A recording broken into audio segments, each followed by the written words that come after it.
We begin with this. Lawmakers are pushing for more transparency in the investigation into convicted sex offender Jeffrey Epstein. But House Speaker Mike Johnson now says the House will not vote on a resolution calling for the release of some of the Epstein files until after August recess. Congressman Tim Burchett joined the Takeout with Major Garrett last night to discuss whether the administration has met the demands of the Transparency Act. Well, I think it's a good start. I don't think you're ever going to get to the bottom of this thing, just like this town never gives up its secrets very, very quick, or if they do at all. CBS News correspondent Natalie Brand is at the White House watching all of this. Good morning, Natalie. So what do we know about this push from lawmakers? Might it be successful ultimately?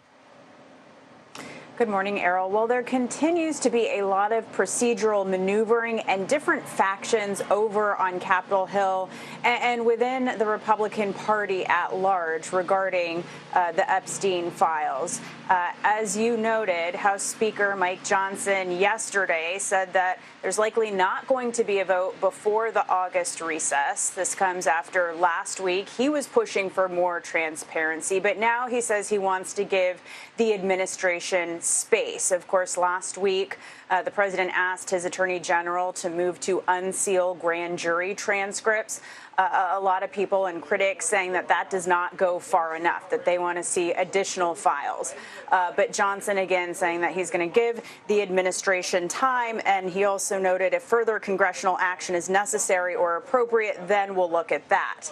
But that is separate from this other push. There is this bipartisan coalition trying to force a vote.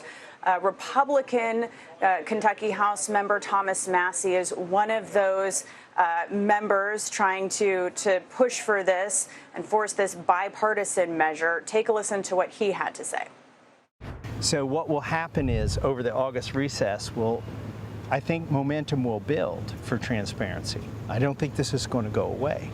And I think when we return in September, we'll get phase 2 of the Epstein files, because we'll get, I believe, every Democrat and at least a dozen Republicans who want transparency and justice.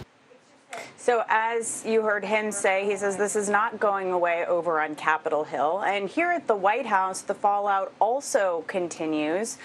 We learned late last night that a Wall Street Journal reporter who is supposed to be part of the traveling press pool who, goes aboard Air Force One and has closer access to the president during his upcoming trip to Scotland, was removed from the press pool.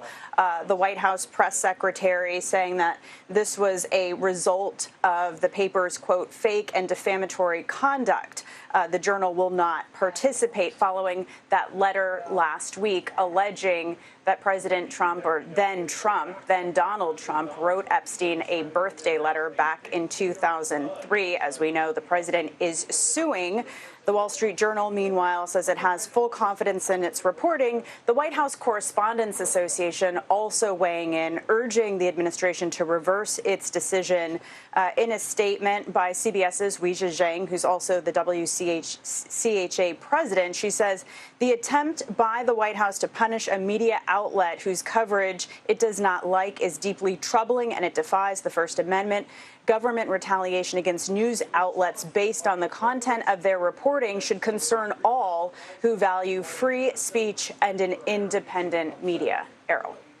A lot going on there, Natalie. We know the president's set to meet with the Philippine president today at the White House. What should we expect from that?